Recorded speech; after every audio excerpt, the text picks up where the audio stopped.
Welcome to Ottawa Product Management and Marketing Association event preview.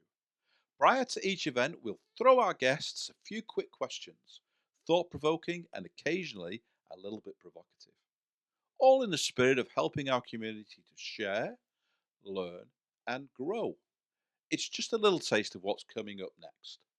We'll roll out the questions over the next few days, so make sure you stay tuned.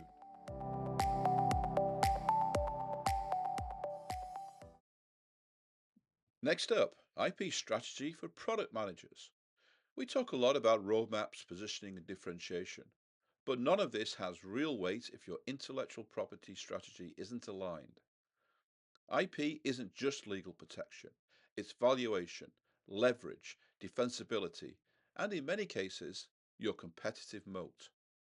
We're fortunate to have Myriam Davidson, Vice President, Stratford Intellectual Property, with us today.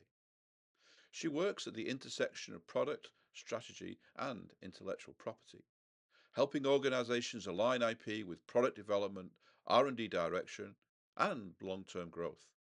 So, if you're building, scaling, or planning an exit, this is one you'll want to pay attention to.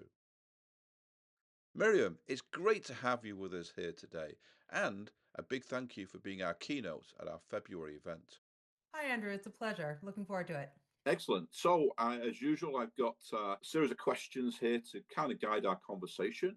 So, question number one. The concept of a moat is frequently mentioned when discussing product strategy. How can product managers leverage intellectual property to strengthen their competitive advantage? Perhaps you could start by defining what you mean by a competitive moat.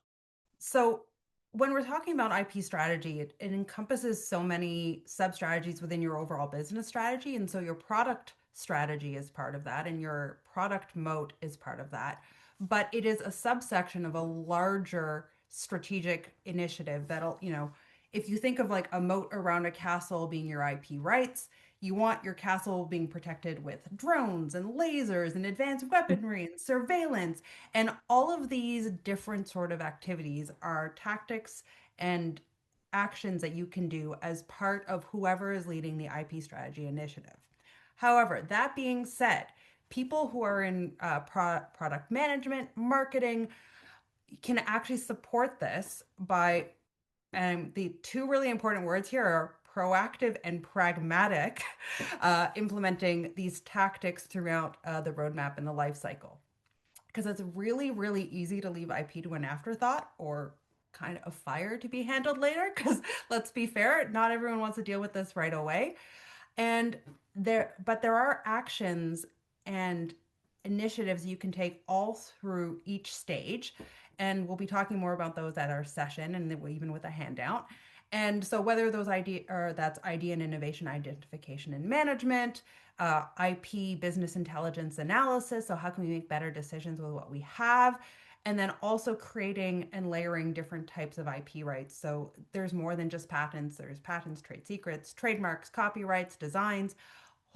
Depending what industry you're on, there are even other ones like plant breathers' rights. So at the end of the day, you don't want to let perfect get in the way of implementable. Love where this is going already. Can't wait to hear more on this.